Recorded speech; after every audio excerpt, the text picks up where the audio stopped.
उत्तर प्रदेश में निकाय चुनाव की तारीखों के ऐलान के बाद भारतीय जनता पार्टी ने महापौर और उसी के साथ साथ नगर पालिका अध्यक्ष, नगर पंचायत के उम्मीदवारों के नाम भी घोषित किए। अब इसको लेकर लगातार एक बड़ी तैयारी चल रही है। हमारे साथ बात करने के लिए मौजूद है उत्तर प्रदेश सरकार में पर्यटन एवं संस्कृति मंत्री हैं जयवीर सिंह। आपको भी सर कई जगह की जिम्मेदारी दी गई थी, प्रभारी मंत्री भी बनाया गया था।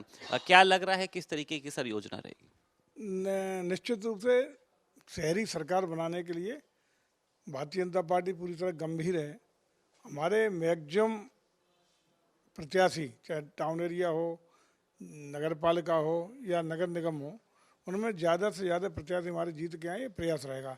इसके लिए संगठन के महत्वपूर्ण लोगों को भी जिम्मेदारी दी गई है और साथ ही साथ सरकार में माननीय मुख्यमंत्री से लेकर के और मंत्रियों तक और अलग अलग जिम्मेदारी देने का एक खाका खींचने का काम हो रहा है।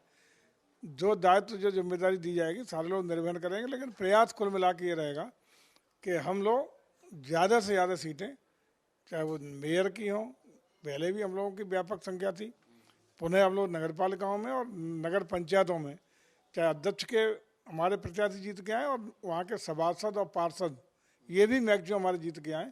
इसके लिए पार्टी पूरा प्रयासरत है और इसमें जो जो दायित्व सौंपे जाने हैं वो संगठन और माननीय मुख्यमंत्री के स्तर पर बैठ करके इस पर चिंतन मंथन हो रहा है और 1-2 दिन में फाइनल हो जाएगा।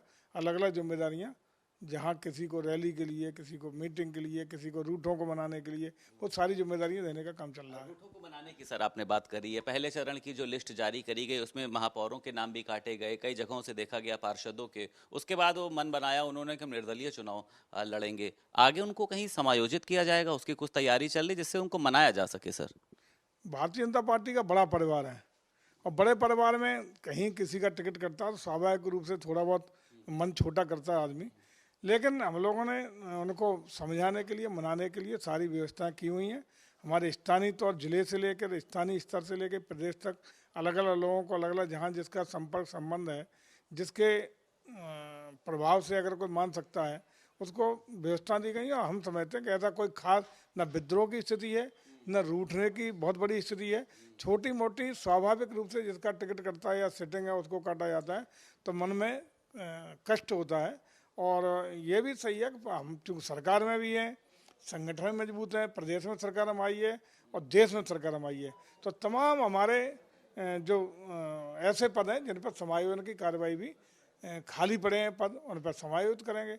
जिस हैसियत का जो कार्यकर्ता है उसको समायोजित करने का भी काम करा जाएगा। लेकिन न कोई विद्रोह की पार्टी में स्थिति है, न कोई इस तरह की स्थितियाँ हैं, लेकिन फिर भी जिन लोगों को कहीं हम लोग टिकट नहीं दे पा रहे हैं, समायोजित नहीं पार्षद में या मेयर में या नगर पालिका अध्यक्ष और टाउन अध्यक्ष में नहीं कर पाए हैं, तो ऐसे लोगों को भी कहीं ना कहीं आगे पीछे समायोजित करने का काम कराया जाएगा। कर्नाटक में सर मुख्यमंत्री योगी आदित्यनाथ की एकदम से मांग बढ़ी है। लगातार कहा गया है कि यहाँ पर अगर रैली के लिए कोई चाहिए तो मुख्यमंत्री योगी आदित्यनाथ चाहिए। क्या वजह देख रहे हैं सर इसके पीछे? स्टेट से लेके और राष्ट्रीय स्तर पर किसी प्रांत में चले जाए, चाहे नॉर्थ के हों या साउथ के हों, हिंदी भाषी हों या गैर हिंदी भाषी हों, सारे प्रांतों में आदरणीय मुख्यमंत्री के प्रति लोगों की आस्था, लोगों का भाव, लोगों का अपनापन, लोगों का आशीर्वाद व्यापक रूप से कंटिन्यू ग्राफ बढ़ रहा है।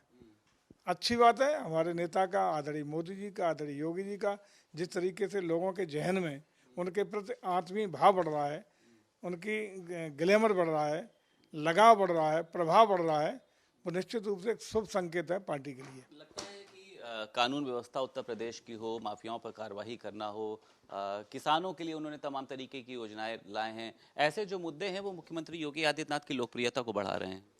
सबसे पहला तो लॉ एंड ऑर्डर को लेकर जिस तरीके से जीरो टॉलरेंस की नीति अपराध अपराधी के प्रति आदरणीय मोदी योगी जी ने जो स्थापित अपनी ये छह बनाई है पूरे देश में नहीं अंतर्राष्ट्रीय ग्लोबल रूप से। हम लोग गए थे जापान, गए थे साउथ कोरिया, वहाँ तक चर्चा है इस बात की और लोगों ने अपनी ओर से ही बुलडोजर बाबा नाम ही इन्हें दे दिया। सबसे बड़ी आज एक उनकी आत्मीय भाव जो लोगों का मिल रहा है, एक जुड़ाव मिल रहा है, एक विश्वास की भावना जो आम लोगों के जहन में आदरणीय योगी जी के प्रति है, वो है बुलडोजर बाबा के रूप में, अपराधियों को किसी भी कीमत पर न बख्शने के रूप में और डेवलपमेंट के लिए भी सतत रूप से प्रयास करते हुए प्रदेश को ग्रोथ के इंजन बनाने के लिए सतत प्रयास जो चल रहा है। निश्चित रूप से आज हम पूरे देश में उनका जो जनता का लगा स्नेह आशीर्वाद बड़ा है, वो उल्लेखनीय है। अच्छा, आप लोगों ने सर अपना जो प्रत्याशी उतारा निकाय चुनाव के लिए, लगभग 35 वर्ष पुराना अनुभव रहा, भारतीय जनता पार्टी से जुड़ाव रहा। अन्य पार्टियों ने जो प्रत्याशी उतारे हो, चाहे समाजवादी पार्टी हो, बहुजन समाज पार्टी हो, आम आदमी पार्टी हो, उन्होंने एकदम से पैराशूट से प्रत्याशियों को उतार दिया है। कांग्रेस ने तो उसी दिन नाम घोषित कर दिया है। तो कोई टक्कर है, कोई चुनौती है?